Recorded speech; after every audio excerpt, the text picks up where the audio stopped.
Olá, bom dia a todos. Feliz ano novo. Bem-vindos à coletiva das estatísticas do setor externo. O Fernando Rocha vai fazer uma apresentação e, na sequência, abriremos para perguntas. Bom dia, Fernando. Bom dia, Ivone, bom dia a todos. Eu compartilho com a Ivone o desejo de um feliz 2024 para todos. Enfim, vamos começar. Nós estamos fazendo agora a divulgação das estatísticas do setor externo para o mês de novembro, né? Como vocês sabem, esses dados deveriam ter sido divulgados no final do mês passado, no final de dezembro, mas enfim, isso não foi possível pela grave crise de pessoal que o Banco Central vem atravessando desde o ano passado e que segue sem resolução, né? Não só sem resolução, como do meu ponto de vista, com uma deterioração adicional ocorrida desde o final do ano passado, em função do aumento, né, que ocorreu no ano passado, das inaceitáveis e injustificadas, injustas assimetrias remuneratórias entre os servidores do Banco Central e das carreiras congêneres do Serviço Público Federal, né? Eu acho que essa deterioração, além de afetar as estatísticas oficiais produzidas pelo Banco Central, a gente tem visto os atrasos na divulgação, e nesta nota eu vou comentar também o atraso na revisão dos dados que nós deveríamos ter feito no ano passado, mas também ela afeta o conjunto de entregas que o Banco Central oferta para a sociedade, né? Na minha opinião, é preciso que haja, no curto prazo, né, uma nova reunião da mesa setorial, que reúne o governo federal e as entidades representativas dos servidores do Banco Central, para que o governo apresente uma pronta e efetiva solução para esse problema que é urgente, né? Bom, dito isso, vamos começar a divulgação efetiva das estatísticas do balanço de pagamentos para o mês de novembro, né?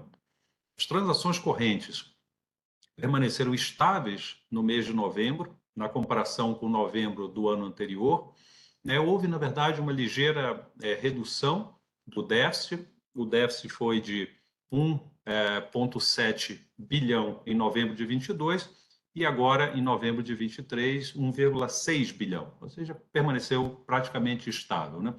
Como houve essa pequena redução, nós podemos afirmar que foi, agora em novembro de 23, o menor déficit em transações correntes para meses de novembro desde 2016.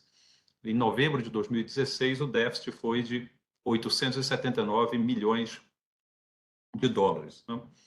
Essa estabilidade no resultado do déficit corrente, ela decorreu de dois movimentos opostos, né, entre os componentes das transações correntes. Por um lado, as transações de bens, né, a balança comercial, teve um superávit maior, ou seja, um aumento no superávit na balança comercial de bens, em linha com o que vem acontecendo já nos últimos meses.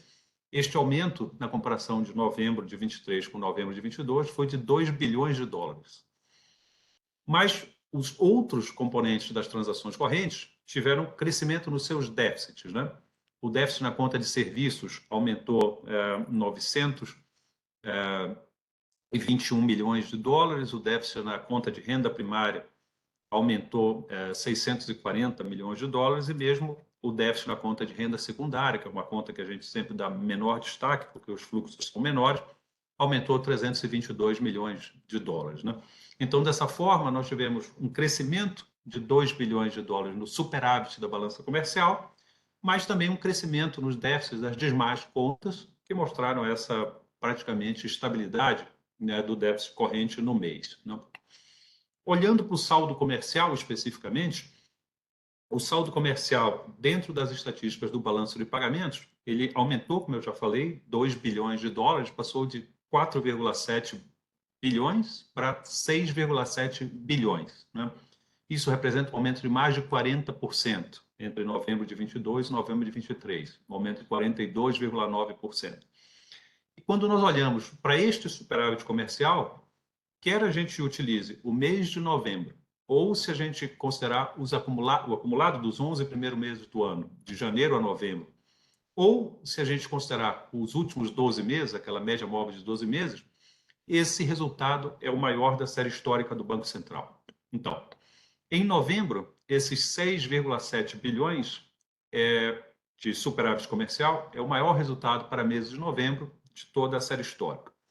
Se a gente olhar de janeiro a novembro, 73,2 bilhões, este superávit é o maior da série histórica para esse mesmo período de cada ano.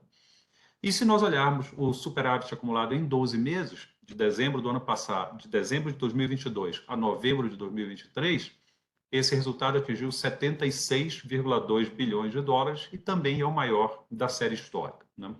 Então, os resultados das transações correntes, o déficit corrente, que tem sido decrescente e baixo, é fundamentalmente um resultado dessa melhora do superávit comercial que nós temos analisado ao longo do ano.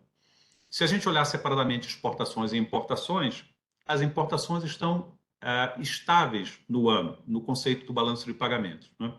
No mês, elas tiveram uma ligeira redução de menos 1% em novembro de 2023 comparado a novembro de 2022, e no acumulado do ano elas têm um ligeiro crescimento de 0,6%. Ou seja, a gente pode dizer que as exportações estão estáveis nos níveis recordes da série.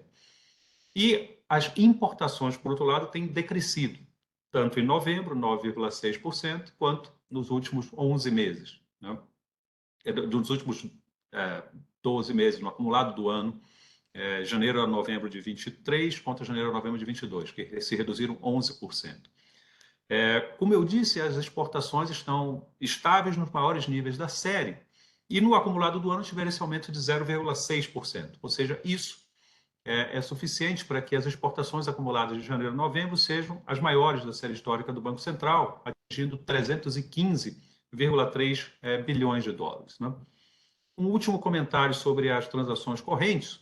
Se vocês passarem, esses dados que eu estou comentando até agora estão na tabela 1, se vocês passarem para a tabela 2, vão ver as estatísticas de importação de criptoativos, entre outros dados que tem nessa tabela.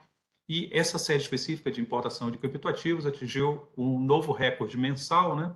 O maior da série para qualquer mês, chegando a 1,4 bilhão em novembro, né? Voltando então para o déficit em transações correntes, se a gente olha o acumulado do ano, de janeiro a novembro, a gente vê que ele se reduziu praticamente pela metade.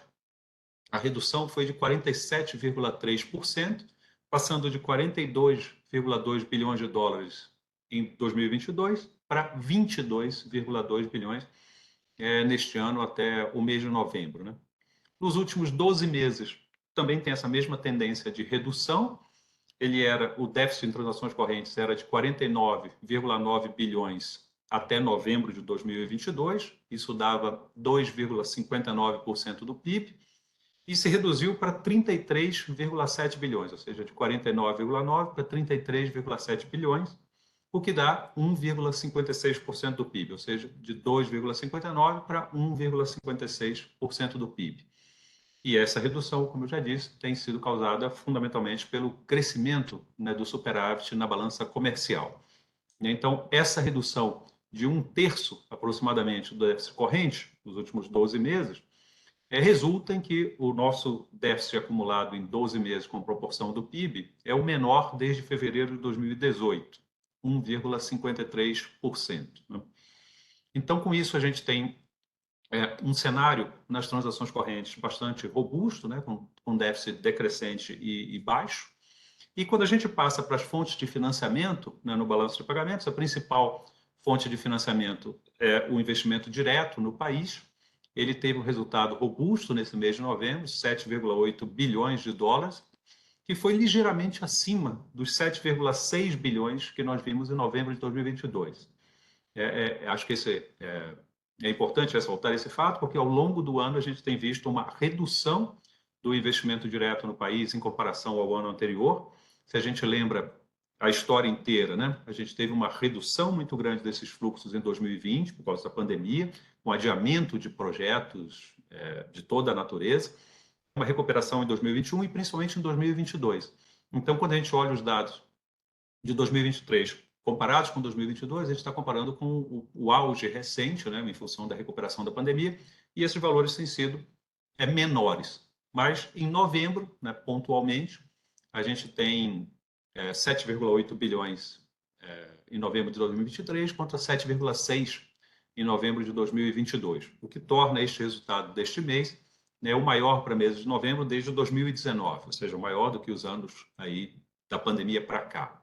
Lá em novembro de 2029, o IDP atingiu 8,7 bilhões de dólares. Como eu mencionei, não obstante a recuperação desse mês, quando a gente olha no acumulado do ano, o IDP tem mostrado uma redução, essa redução é de 35,9%, né, e o IDP acumula 52,7 bilhões de dólares no ano de 2023. Né? Se a gente considerar esses dados de janeiro a novembro, ele é menor do que 2022, porém é maior do que 2021. Né? Então, é o menor resultado desde janeiro a novembro de 2021, quando lá em 21 deu 51,6 bilhões, ou seja, era aquele movimento que eu tinha explicado. Em 2020, né, um valor muito baixo em função da pandemia, uma recuperação em 21, uma recuperação que continuou em 2022, e o acumulado deste ano é menor do que 2022, porém ligeiramente maior do que o acumulado no ano de 2021. Nos últimos 12 meses, também tem essa tendência de redução dos fluxos de IDP. Eles atingiram 57,7 bilhões de dólares nos 12 meses encerrados em novembro, que é abaixo dos 77,1 bilhões de dólares até novembro do ano passado, uma redução de 25%. De qualquer maneira, os investimentos diretos no país continuam sendo bastante superiores ao déficit em transações correntes, constituindo uma fonte de financiamento deste déficit de forma sustentada, com investimentos de longo prazo. A outra fonte de financiamento no déficit das transações correntes, que a gente tem visto neste ano, são os investimentos em carteira no mercado doméstico, né? Seja para ações, seja para títulos de renda fixa. E a gente diz, eu faço questão de dizer neste ano, porque essa é uma conta de investimentos em portfólio, é uma conta mais volátil, né? Então ela pode oscilar entradas e saídas, mas neste ano tem tido ingressos líquidos, né? No mês de novembro, esses ingressos líquidos atingiram 2,4 bilhões de dólares, o que significa, assim, na verdade, isso foi composto, né, por ingressos tanto em ações, 1,6 bilhão, quanto em títulos de renda fixa, 0,8, né, compondo o ingresso total. Mas se a gente olhar no ano, não obstante os ingressos líquidos sejam positivos, a gente tem uma saída em ações, uma saída de 1,2 bilhão no acumulado de janeiro a novembro, e um ingresso mais forte em títulos de renda fixa de 10,6 bilhões, ou seja, no acumulado do ano, né, ingressos líquidos de 9 bilhões e meio, né, de dólares ante 2,3 bilhões no ano passado. Ou seja, neste caso, a gente está tendo, embora os valores sejam menores do que os valores do IDP, a gente está tendo um fluxo maior. Né? O fluxo deste ano é 7,2 bilhões, maior do que foi o do mesmo período do ano passado. Com isso, a gente fecha uma primeira visão do conjunto dos números do balanço de pagamentos em novembro e vamos fazer um pequeno detalhamento, um maior detalhamento agora na conta de serviços e renda primária dentro das transações correntes e depois no investimento direto e na taxa de rolagem. Né? Começando então com a conta de serviços, a conta de serviços tem apresentado ao longo do ano uma estabilidade ou mesmo uma ligeira redução em relação ao mesmo período do ano anterior. Mas neste mês de novembro, aconteceu um crescimento no déficit na conta de serviços. Né? O déficit na conta de serviços aumentou 35% em novembro, comparado a novembro do ano passado, e atingiu 3,6 bilhões de dólares. Né? A gente sempre analisa duas principais contas, né? A conta de transportes e a conta de viagens, que tem os fluxos mais significativos, e essas duas contas tiveram uma redução no seu déficit. Né? Ou seja, nós vamos apresentar o resultado de transportes e viagens, mas ele não explica o resultado da conta de serviços como um todo. Pelo contrário, ele vai no outro sentido, né? De uma redução de déficit em transporte e viagem, enquanto a conta toda aumentou o déficit. Então, vamos apresentar o resultado de transportes e viagens, e em seguida a gente fala das contas que tiveram crescimento no déficit, que explicam o conjunto da conta de serviços. No caso de transportes, a gente vê a continuidade daquele movimento de redução no déficit na conta, em função da queda dos preços internacionais de frete e também na queda das nossas importações, né? Então, o déficit na conta de transportes atingiu 934 milhões de dólares agora em novembro, e isso significou uma redução de 37% em relação a novembro do ano passado. Né? Em dólares, este valor é uma redução de um pouco mais de 500 milhões de dólares, né? Ou seja, estão pagando por volta de 550 milhões de dólares a menos de frete neste ano do que no ano passado. Quando a gente passa para a conta de viagens, aqui está uma coisa diferente. A gente tinha visto um crescimento no déficit de viagens e este mês, houve uma redução no déficit. Eu vou apresentar primeiro o resultado, né, líquido da conta e depois explicar o que pode estar por trás dessa revisão. Né, o déficit na conta de viagens atingiu 527 milhões em novembro de 2023. Este valor é menor do que os 641 milhões de novembro de 2022, uma redução na faixa de 18%, 17,8%. Essa redução no déficit líquido de viagens como eu já disse, ao contrário do que a gente tinha visto, né, de crescimento nesse déficit, e a razão para isso é que houve um crescimento tanto nas receitas de viagem quanto nas despesas, mas um crescimento muito maior nas receitas de viagens internacionais. As receitas cresceram 39%, enquanto as despesas cresceram apenas 5,5%. Receitas, no caso das viagens internacionais, são os gastos que os turistas não residentes, os turistas estrangeiros, fazem no país, enquanto despesas é o contrário disso. São os turistas brasileiros residentes no país que gastam no exterior.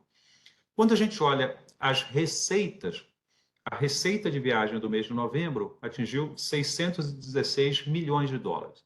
Esta é a maior receita mensal, né, para qualquer mês de novembro na série histórica que se iniciou em 1995. Quando a gente olha o acumulado do ano, as receitas somaram de janeiro a novembro 6,3 bilhões de dólares. 6,3 bilhões ou 6 bilhões 286 milhões. Né? E esse detalhe, a fração é importante, porque este valor do acumulado do ano, na série histórica do Banco Central, só foi menor do que o de janeiro a novembro de 2014. Mas de janeiro a novembro de 2014 foi 6 bilhões 304, ou seja, a gente tem algo aí como menos de 20 milhões de diferença, ou seja, os números praticamente iguais em termos econômicos.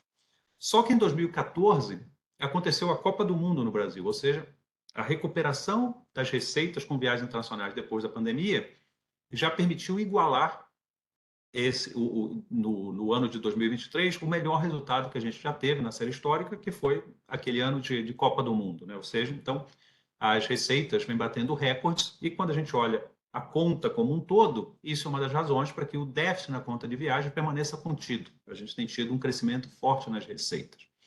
Pelo lado das despesas, a gente teve despesa de 1,1 bilhão no mês de novembro, que é o maior para mês de novembro desde 2019. Em 2019 foi 1,2 bilhão. Ou seja, nas despesas elas estão se aproximando daquele valor pré-pandemia, mas ainda não chegaram inteiramente lá, né?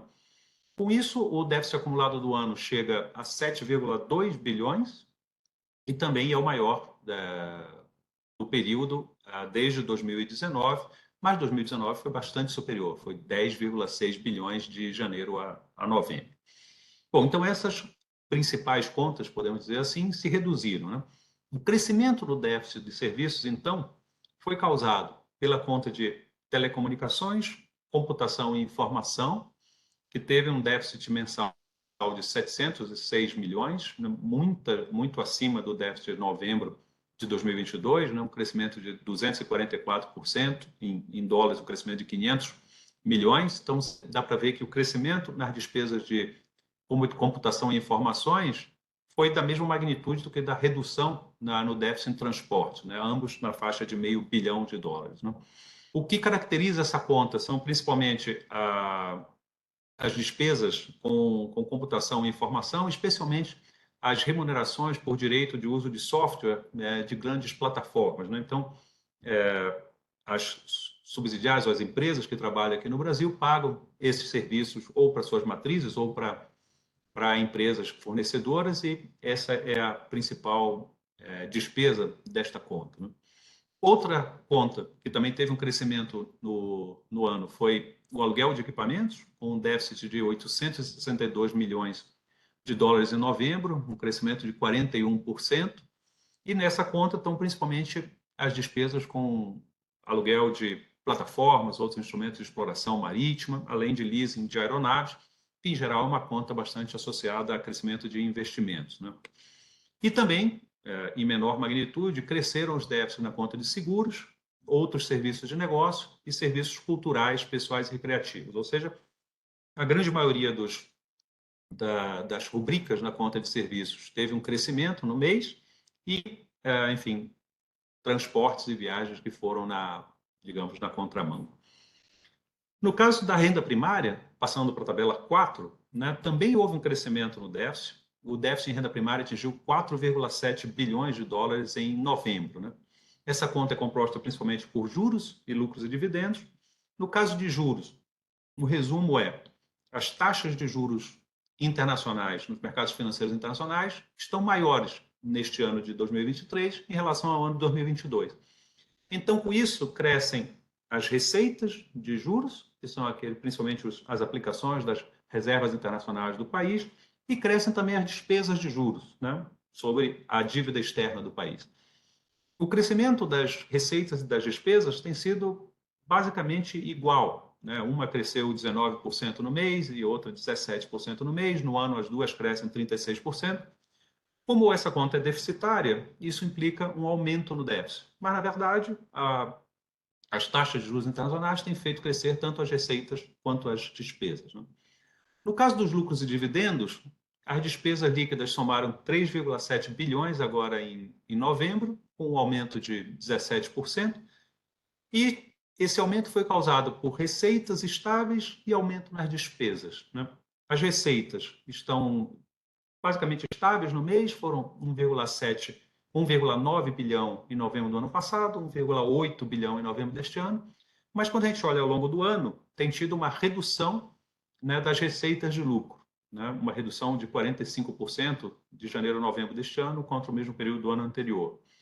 O que é causado pela base de comparação elevada. As empresas foram muito lucrativas no ano passado, com atividades vinculadas a commodities, alta de preço e tudo, e tem tido uma redução nessas receitas. Quando a gente olha as despesas cresceram 8,1% no mês, atingiram 5,4 bilhões. Então, com receitas estáveis e aumento nas despesas, as despesas líquidas com lucros e dividendos também cresceram no mês, né? Dessa forma, a gente tem uma visão das transações correntes, um crescimento forte, continuado da balança comercial, um crescimento no déficit da conta de serviços neste mês, que vai diferente, né? Um resultado específico do mês de novembro, que vai diferente do resultado do acumulado do ano, que é mais para a estabilidade, um ligeiro crescimento, uma ligeira redução. E também na conta de renda primária, um aumento nas despesas, assim como renda secundária. Então, resulta nisso uma estabilidade nas transações correntes. Falando um pouquinho mais de investimento direto, o investimento direto no exterior, aquelas empresas sediadas no Brasil que compram ou ampliam capacidade ou criam novas empresas no exterior, ele teve um resultado mais expressivo no mês de novembro, com um investimento direto de 4,8 bilhões de dólares no exterior, né? Em novembro do ano passado, isso tinha sido 1,7 bilhão, né? E cresceram tanto os novos investimentos quanto os lucros reinvestidos, né? Quando a gente passa para o investimento direto no país, eu já tinha mencionado 7,8 bilhões do resultado do mês, né? Ligeiramente acima dos 7,6 bilhões do mês anterior. E aqui, dando um destaque maior, se vocês olharem, né, os dados que estão na tabela 8, vocês vão ver na linha 12 os dados dos novos investimentos, né, que tecnicamente são uma participação no capital, exceto o reinvestimento de lucros, ou seja, são aqueles novos investimentos feitos por empresas estrangeiras nas suas subsidiárias no país. Essa linha 12 da tabela 8, vocês podem ver que os resultados cresceram de 2,4 bilhões para 4,9 bilhões. Então, esse crescimento foi, digamos assim, a explicação, né, da melhoria do investimento direto. E se vocês combinarem esta informação com os dados que estão na tabela 14, que apresenta os novos investimentos divididos por faixa de valor, né, vocês vão ver que houve uma concentração dessas operações do mês de novembro naquelas operações grandes, que nós classificamos lá por faixa, operações acima de US$ 1 bilhão. Né? O conjunto das operações acima de US$ 1 bilhão do mês de novembro totalizaram 3,9 bilhões daqueles 4,9 bilhões. Né? Ou seja, o crescimento dos novos investimentos no mês de novembro foi concentrado em grandes operações. Quando a gente passa para o segundo componente do IDP, voltando para a tabela 8, né, que é o revestimento de lucros, a gente tem uma redução no mês, quase pela metade, né, 51% a menos, passando de 2,7 para 1,3 bilhão. Por fim, as operações intercompanhia continuam ingressando capitais na modalidade de empréstimos externos, em termos líquidos, né? Mas houve uma ligeira redução, né? Isso reduziu de 2,5 para 1,5 bilhão na passagem de novembro de 22 para novembro de 23. Né? Então, aumento de novos investimentos, redução dos lucros reinvestidos e dos desembolsos líquidos de operações intercompanhia resultam em investimento direto no país estável em relação a novembro do ano anterior. Né? Um último comentário sobre as taxas de rolagem. As taxas de rolagem atingiram 180% no mês, principalmente por causa dos empréstimos externos, que chegaram a 200%.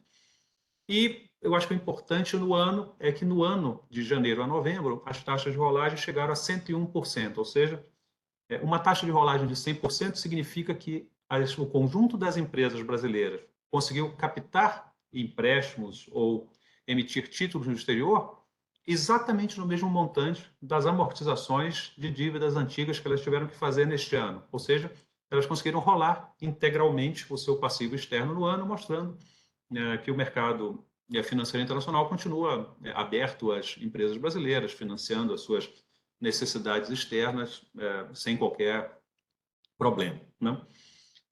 Um último comentário que eu queria fazer na nota deste mês, né, como eu já anunciei antes, diz respeito à revisão das estatísticas. Né?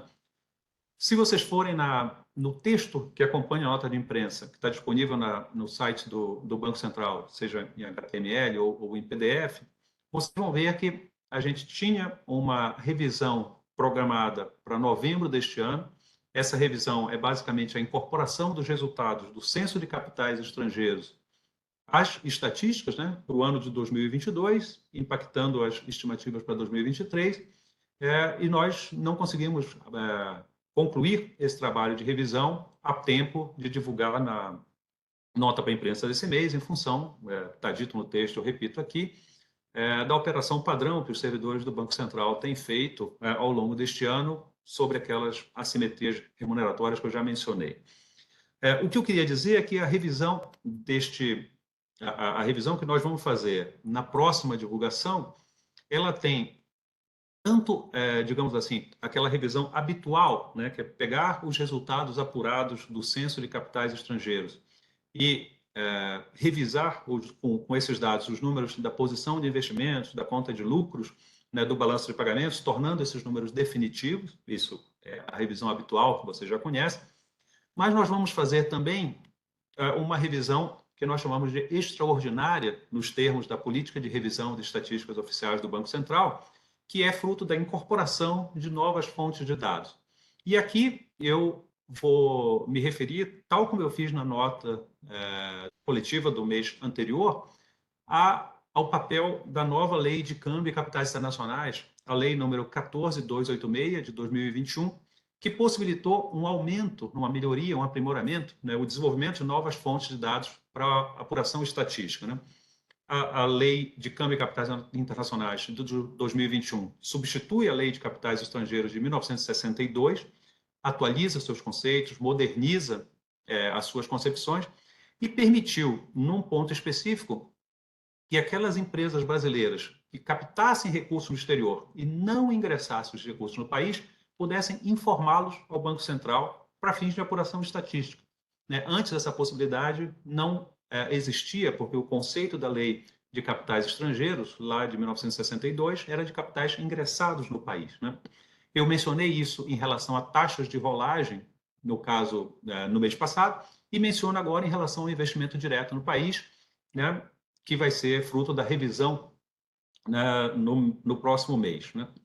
Então, especificamente, aquele sistema antigo de registro de capitais estrangeiros foi substituído por um sistema de prestação de informações de capitais estrangeiros, especificamente de crédito externo, que chama SCE Crédito, e ele permitiu que essas empresas que captassem recursos no exterior, que integrassem, portanto, a sua dívida externa, mas que optassem por não internalizar esses recursos no país via contratos de câmbio, que eles pudessem informar de maneira declaratória nos próprios sistemas do Banco Central a ocorrência dessa transação, né? Isso, as empresas têm evoluído gradativamente, né, no conhecimento desse novo sistema, prestado as informações no Banco Central de forma inicialmente mais defasada, agora cada vez mais tempestiva, e com isso, especificamente no que diz respeito à próxima revisão, operações de crédito externo, né, de dívida externa, incluem também operações intercompanhia, quando o devedor residente no país e o credor não residente são do mesmo grupo empresarial,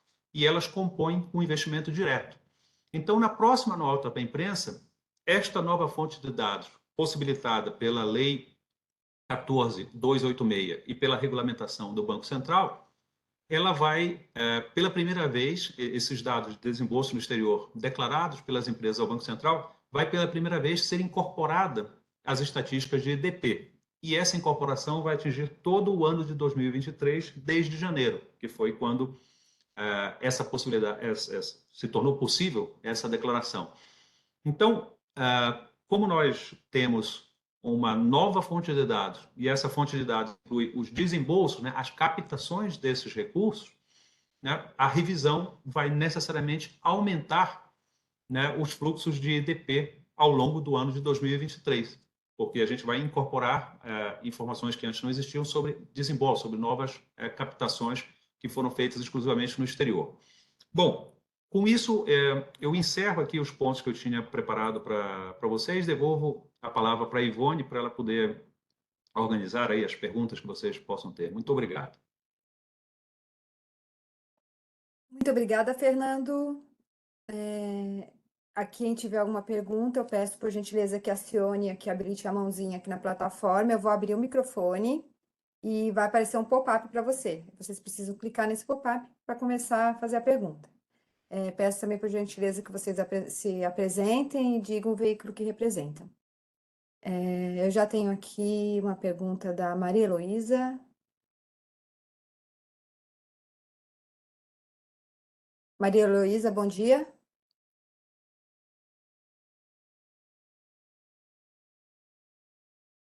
Olá, Olá, bom está me dia. ouvindo agora? Ah, tá. Agora Bom sim. dia, bom início do ano, pessoal. Heloísa aqui da Bloomberg.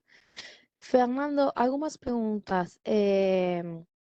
Você mencionava só para saber se a gente tá, se eu ouvi o ano correto, né? Mas que essa redução de 1/3 do déficit corrente nos últimos 12 meses, em percentual, é o menor desde fevereiro de 2018? Eu ouvi correto isso? Depois eu queria perguntar também para vocês, a publicação da próxima nota ainda está prevista para final desse mês, como consta no calendário, 25 de janeiro, ou já a gente pode prever que isso vai ser em fevereiro?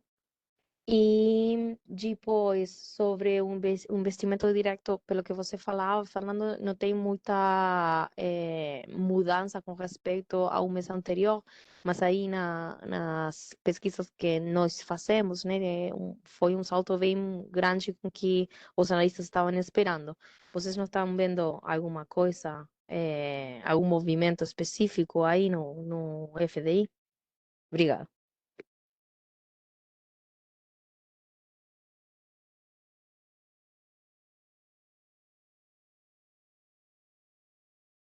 Bom, muito obrigado, Heloísa, pelas suas perguntas. Vamos lá, então, para as respostas.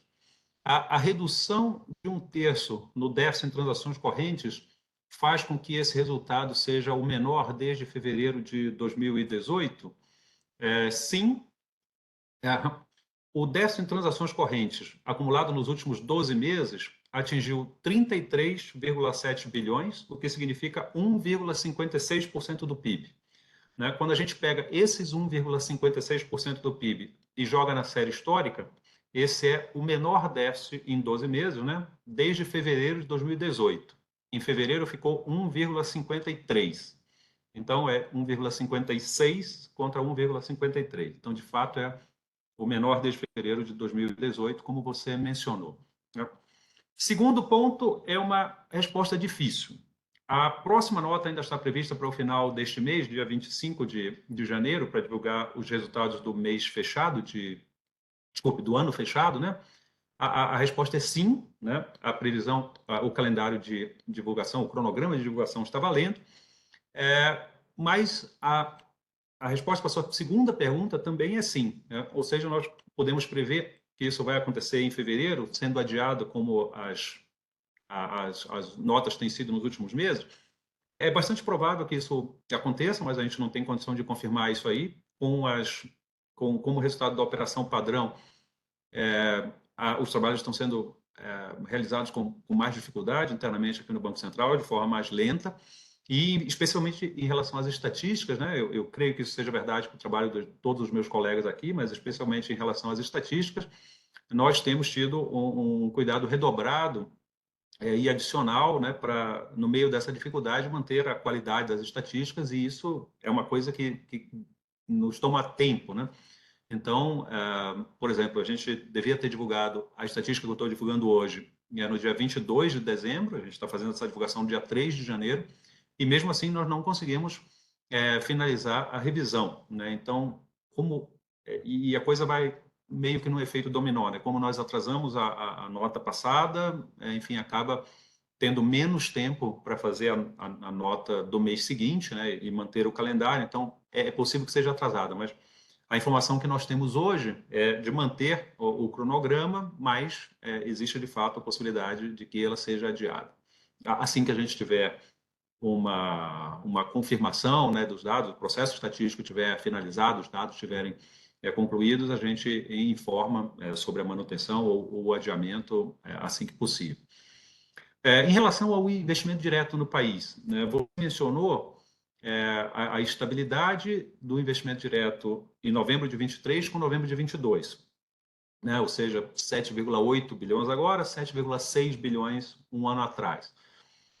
Mas tem que lembrar que, quando a gente olha o acumulado do ano, ou dos 12 meses, tem uma redução expressiva, né, no IDP. Né? E você mencionou que isso foi acima, o resultado deste mês foi acima das expectativas de analista que você ouviu, né, na Bloomberg, e se tem alguma mudança, alguma coisa mais significativa. O que eu diria é que neste mês especificamente, como eu mencionei, houve uma concentração de operações de maior valor, né? E, enfim, essas operações de maior valor podem acontecer num determinado mês, no mês seguinte, podem ser operações que você tem uma, duas, três, quatro operações, às vezes não entram no radar, e quando elas são grandes, isso pode ser, assim, a diferença entre 5 e 7 pode ser uma operação de 2 bilhões, entendeu? Então, às vezes essa operação não está no radar, chega, ou então o analista esperava que acontecesse no mês seguinte ou no mês posterior e tal, pode explicar essa diferença entre o resultado ocorrido e as expectativas. Mas, se isso for verdade, né, ou for só uma questão das operações de maior valor concentradas, várias operações de maior valor concentradas num único mês, eu não diria que isso representaria uma, digamos, mudança nas expectativas, mas sim um ajuste pontual desse mês, e seguimos. Ivone. Obrigada, Fernando. Eu vou passar aqui o microfone para o Alex Ribeiro.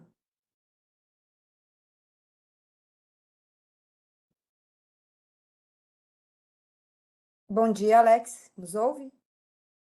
Ivone, Alex Ribeiro, do Valor Econômico. Feliz ano novo aí para todo mundo. Aqui algumas perguntas. Primeiro, na tabela 2, as importações de pequeno valor, teve um recuo ali, eu queria saber se tem alguma avaliação, se está ligado a essa nova regulamentação que foi feita pelo governo para esse tipo de importação de pequeno valor. Na tabela 3, eu queria ver se tem alguma informação a mais sobre a queda do gasto aí no transporte, né? O que está acontecendo aí para redução dessa despesa? E no caso também o dos seguros, por que subiu tanto, né? Na parte da tabela 4, de juros, eu queria ver se pode ter alguma explicação a mais sobre esse aumento do gasto com juros. Isso tem a ver com taxa internacional de juro, o que está pegando aí na despesa com juro.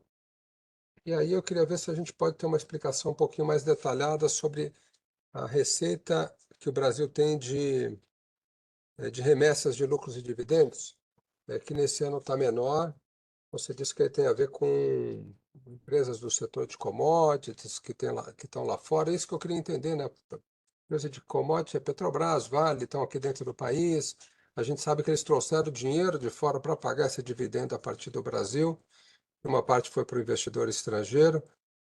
Queria entender um pouquinho mais por que isso está afetando essa contabilidade aí. É isso. Obrigado.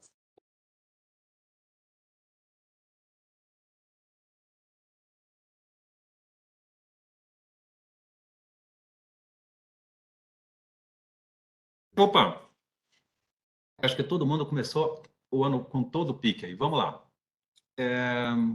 Deixa eu voltar aqui para minha tabela. Vamos começar com a tabela 2, né? Então, eu peço a todo mundo para ir para a tabela 2, né? Então, na tabela 2, a gente tem na linha 25 uma rubrica de importações de pequeno valor, né? Importações basicamente com operações com importações por meio de facilitadoras de pagamentos e também importações de pequeno valor, né? Se você olhar a rubrica dessa tabela na nota deste mês e a rubrica, né, o nome dessa linha na nota do mês anterior, você vai ver que houve uma mudança, né? Antigamente a gente chamava de importações de pequeno valor via encomendas internacionais e operações por meio de facilitadoras de pagamento. Isso podia dar a impressão de que essas duas partes da conta, digamos, eram equivalentes, quanto, na verdade, as operações de facilitadoras de pagamento são amplamente majoritárias nessa conta e as operações de pequeno valor menores.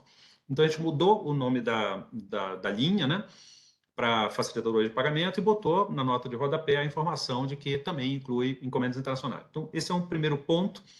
A gente tem muita facilitadora de pagamento aqui e a razão por que essa informação está nessa tabela é que esta informação não está, compra de bens via facilitador de pagamentos, não está nos dados da SESEX, digamos assim, ela for abaixo do radar, e como a gente tem o contrato de câmbio, a gente pega esse valor e acrescenta, né? Mas a tua pergunta não era essa. A tua pergunta era se essa redução entre novembro de 22 e novembro de 23, ou entre o ano de 22 como um todo e o ano de 23, de janeiro a novembro, se tem a ver com as medidas que o governo tem adotado, aquele sistema de remessa conforme, ou então de pagamento de tributos e tal. A gente não tem como chegar a essa conclusão que o Alex está propondo por uma mudança metodológica que aconteceu em janeiro de 23 e que a gente mencionou aqui na ocasião, mas eu repito agora, que é o seguinte: com a entrada em vigor de novos fatos cambiais, com a Lei 14.286, um fato específico, um fato natureza, uma codificação cambial específica foi criada para despesas com jogos e apostas, né? Então, essa operação antes estava num conjunto de um código chamado Outros, que tinha um conjunto de operações, inclusive jogos e apostas.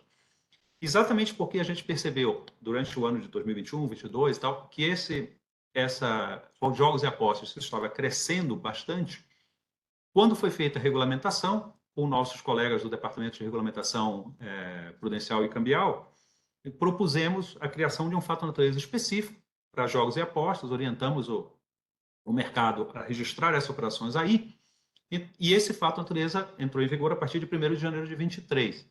Então, o ano de 22, a gente tem os jogos e apostas dentro dessa linha de facilitadoras de pagamentos e importações de pequeno valor, e a partir de janeiro de 23, esses jogos e apostas estão fora disso, numa rubrica própria. E aí, esta rubrica própria de jogos e apostas, uma parte está em serviços, né? Aquele serviço que a empresa que faz a intermediação desses jogos e apostas, digamos, a Bet, né?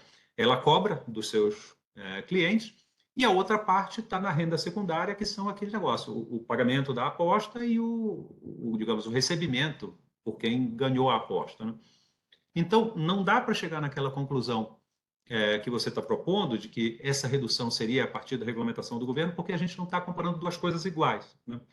A gente não tem como desagregar jogos e apostas dentro das informações de 2022, porque elas eram fechadas todas no mesmo fato natureza, né? E teve uma quebra metodológica em 2023, né?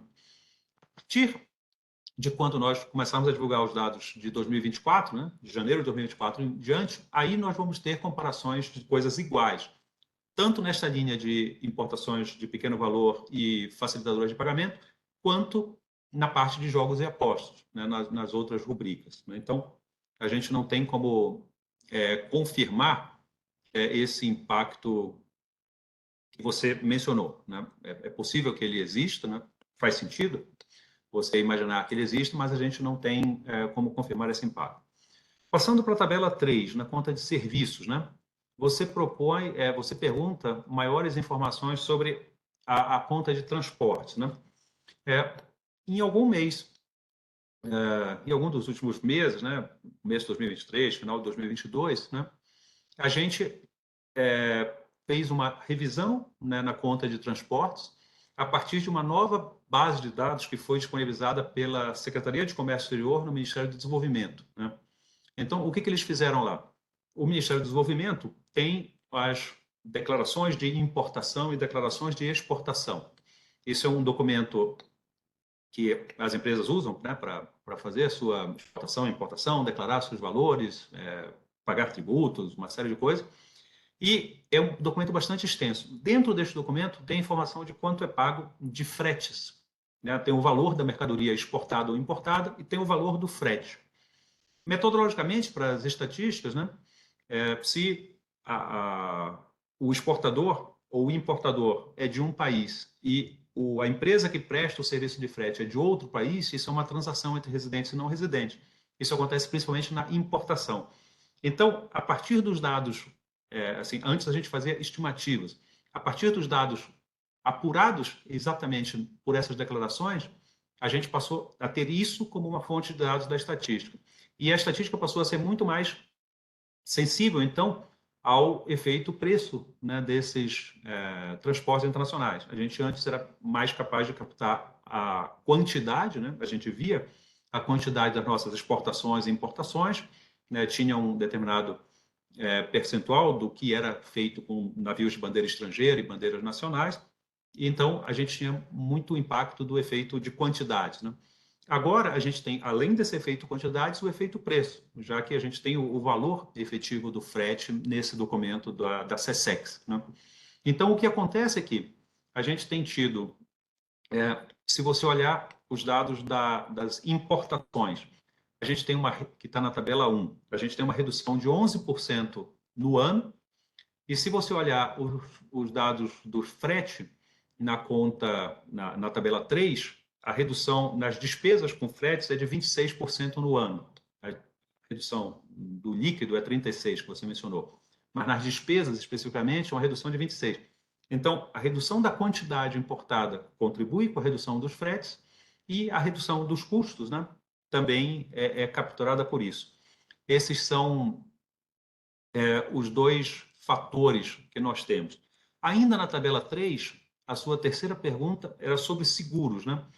Por que subiu tanto? Então, a conta de seguros dobrou os gastos nesse ano, passando de 119 milhões para 249 milhões. Então, ela aumentou 110%. Não obstante ela ter dobrado, os valores envolvidos são muito pequenos. Por isso que eu não dei um maior destaque para ela quando eu fiz a apresentação inicial.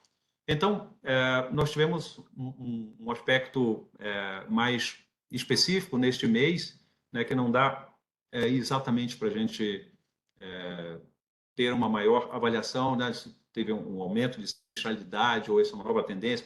Não, a gente, por enquanto, o que nós tivemos, olhando esse dado de novembro, a gente pode falar só em maior volatilidade na série, né, o que não é muito incomum, ela não é uma série com dados muito estáveis, né? Mas o que dá para dizer é que tem uma maior volatilidade neste mês. Depois disso, na tabela 4, você pergunta na conta de juros se elas se referem basicamente às taxas de juros no mercado internacional. A resposta é sim, né?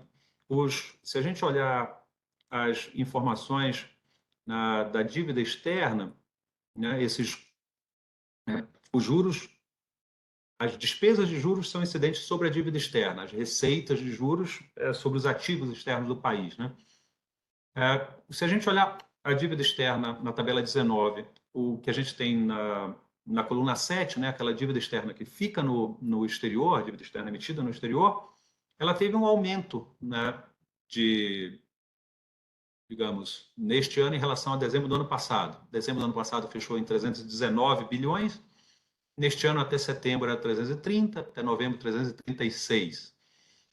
Se a gente olhar os fluxos intercompanhia, os estoques intercompanhia que também compõem isso, esses estoques também tiveram um aumento, 256 para 269, 270 bilhões. Né? Então, a gente teve, primeiro, um pequeno aumento digamos, no estoque da dívida externa, ou seja, sobre aquele montante em que incidem juros, mas eu acho que o aspecto fundamental aí é o aumento das taxas de juros internacionais mesmo, né, que explica o gasto. Mas acho que está correto dizer que teve um pequeno aumento no estoque da dívida externa, mas também no estoque nominal, né, mas também nas taxas. Bom, a última pergunta era em relação aos lucros e dividendos, né?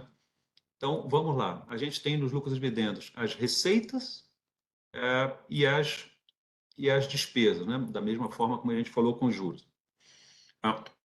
Caíram as receitas, que é o que você está perguntando. Se a gente olhar no ano, de janeiro a novembro, a receita de lucros e dividendos de 2022 foi 30 bilhões de dólares e agora, de janeiro a novembro de 2023, caiu para 16 bilhões. É um valor 45% menor. Né? E aí, você faz o seguinte raciocínio. Né? Essas são basicamente empresas de commodities. A gente tem muita indústria no investimento direto, mas, enfim, as empresas exportadoras de commodities são bastante significativas de fato. A gente está falando aqui na receita de lucro e dividendo, ou seja, nas empresas brasileiras que têm subsidiárias no exterior. Então, a gente está falando dos lucros auferidos por essas subsidiárias no exterior dessas empresas brasileiras. Né? Você citou alguma delas, todas elas têm subsidiárias no exterior. Se elas atuam no mesmo setor de commodities que atua a matriz aqui, por exemplo, os preços internacionais são os mesmos e afetam todas elas.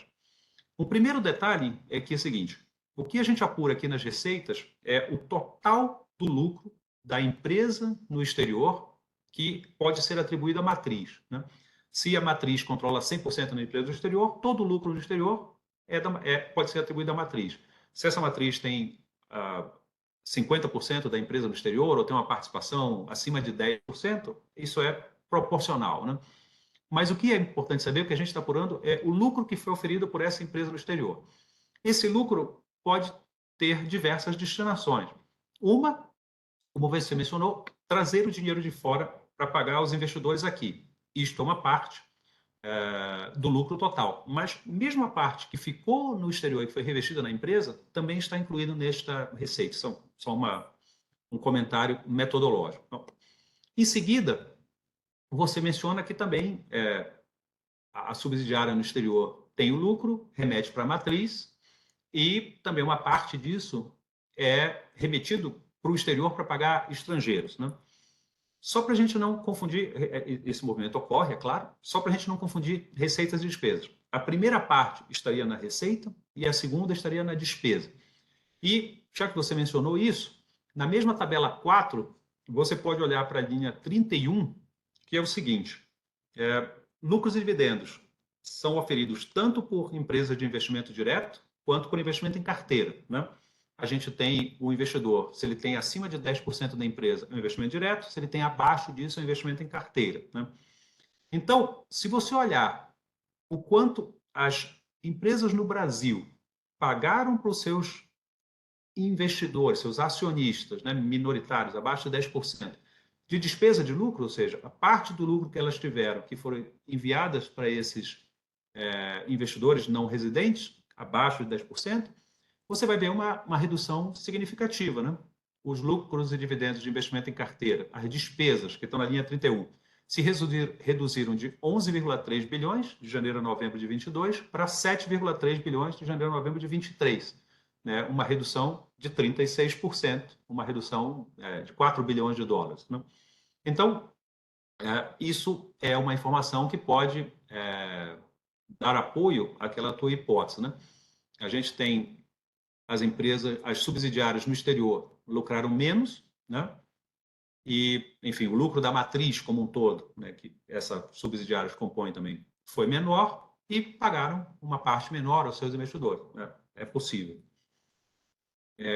Bom, com isso eu acho que eu encerro as perguntas do Alex, devolvo a palavra para a Ivone.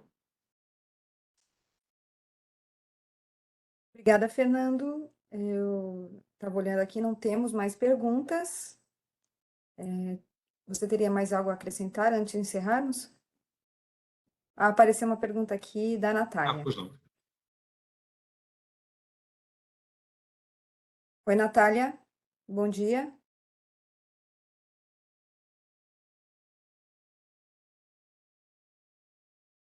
Oi, vocês conseguem me ouvir?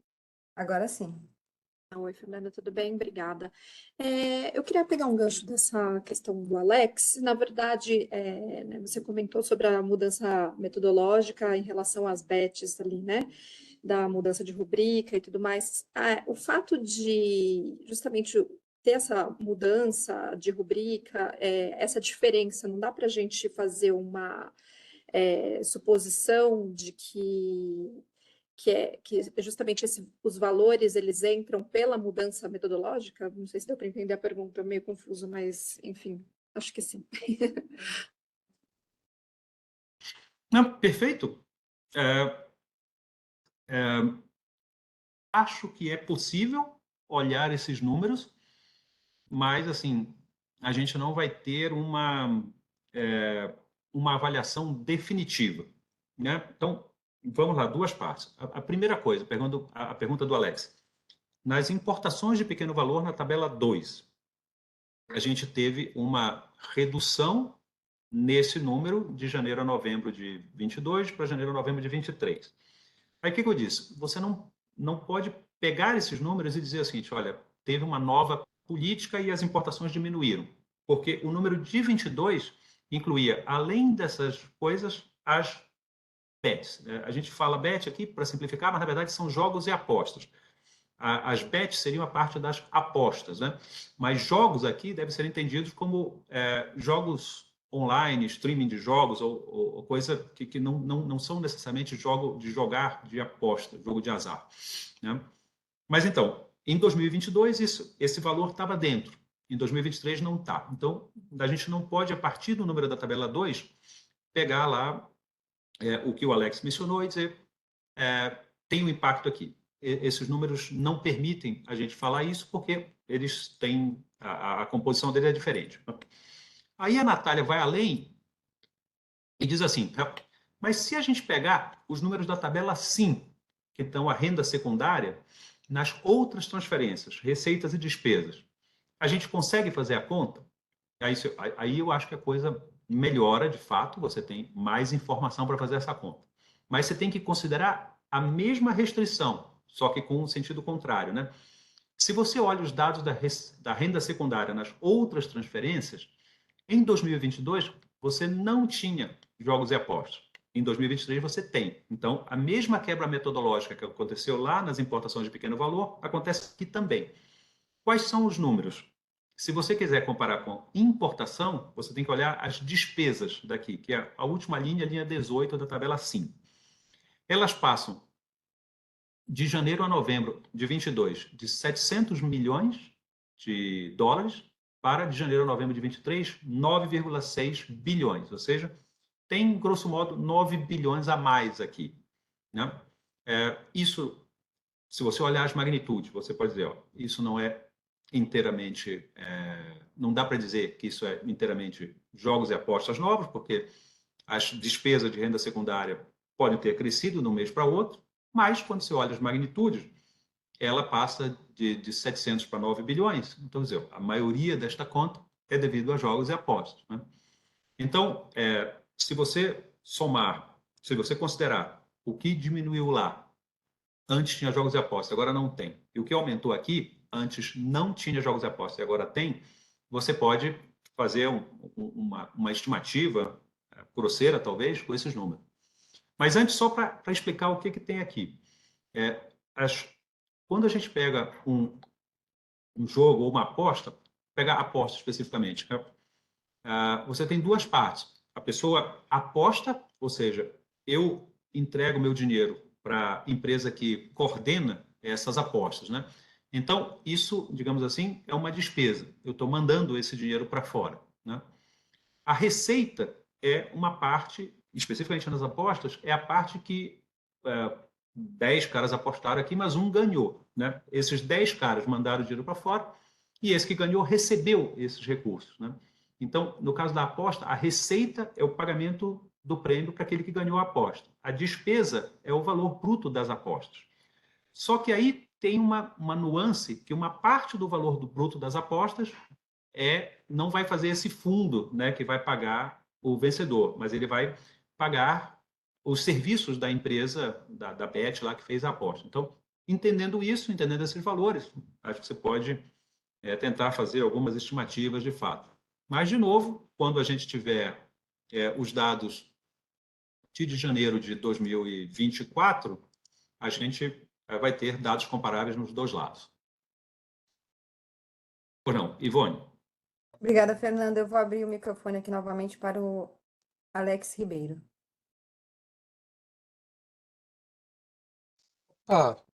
Fernando, eu fiquei aqui só com uma dúvida que tinha antigamente uma tabela que era como que era? Balanço de mercado, que era a tabela 2, né?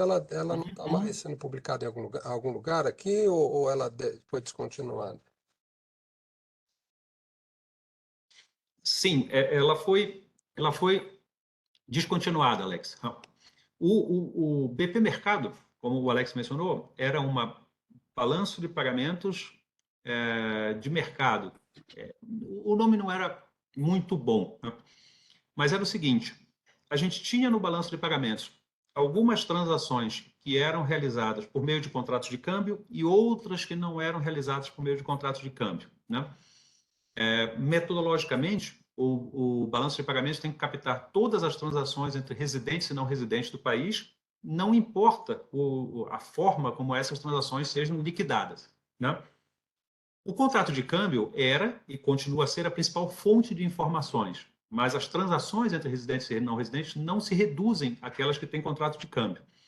Então, digamos assim, 10, 20 anos atrás ou mais, quando nós tínhamos um outro sistema, as relações do Brasil com o exterior eram menores e a gente tinha mais restrições a fazer essas transações, o percentual dessas transações que era liquidado com contrato de câmbio era quase a totalidade. Então, nós fazíamos balanço de pagamentos basicamente com contratos de câmbio e, à medida que foram crescendo as outras fontes, nós fizemos essa tabela balanço de pagamento do mercado, que ela mostrava, dentro das transações correntes e outras transações do balanço de pagamento, aquelas que eram liquidadas com contratos de câmbio e aquelas liquidadas sem contrato de câmbio, né? Então, o que se dava para ver era uma forma de fazer a ligação entre os fluxos, uma estimativa disso, entre os fluxos de balanço de pagamento e os dados do movimento de câmbio contratado. É claro que a gente olhava as liquidações de câmbio para fazer o balanço de pagamento, a contratação de câmbio para fazer o movimento de câmbio contratado, e como as diferenças eram lá atrás, né, como as diferenças eram pequenas, a gente estava dizendo, olha, basicamente, tirando essas poucas transações aqui, a diferença entre os dois é basicamente a diferença entre a data de contratação e a data de liquidação, né? Bom, com o passar do tempo, as fontes não cambiais foram aumentando, né? A gente acabou de falar nos desembolsos no exterior, permitidos pela nova... quer dizer, não é que eles tenham sido permitidos, mas que a gente conseguiu captar informações a partir da nova lei cambial. A gente já tinha pagamentos no exterior feitos já desde bastante tempo, né? A gente tem lucros reinvestidos, que não têm informações cambiais. A gente tem aquela conta do exterior, a conta do exportador que fica no exterior, onde ele pode receber os recursos da sua exportação e pode, a partir dela, fazer diversos tipos de pagamento, de importação, de juros, de investimento e tal. Então, todas essas novas fontes de informação foram incorporadas e aí a tabela do BP Mercado perdeu o sentido, né, porque ela tinha uma parcela decrescente, muito pequena da informação. Então, ela não serve mais para ser uma tentativa de estimativa da diferença entre o evento contratação e o evento liquidação de câmbio. A melhor coisa é olhar o balanço de pagamentos para o conjunto de transações entre residentes e não residentes do país e olhar diretamente o movimento de câmbio para aquelas operações que cursam o mercado de câmbio doméstico, né? Se você quiser, por exemplo, pode ter um impacto mais imediato em taxa de câmbio, pronta e tal. A informação está lá no mercado de câmbio. A BP Mercado deixou de ser relevante para fazer esse, digamos, meio de campo entre as duas coisas. Ivone, é isso. Obrigada, Fernando. Agora não temos mais perguntas, acredito que podemos encerrar. Ok, perfeito. Agradecer a todos a participação hoje e, enfim, convidá-los para amanhã para a divulgação das estatísticas de crédito referente ao mês de novembro. Um abraço e feliz ano novo para todo mundo. Obrigada e até amanhã.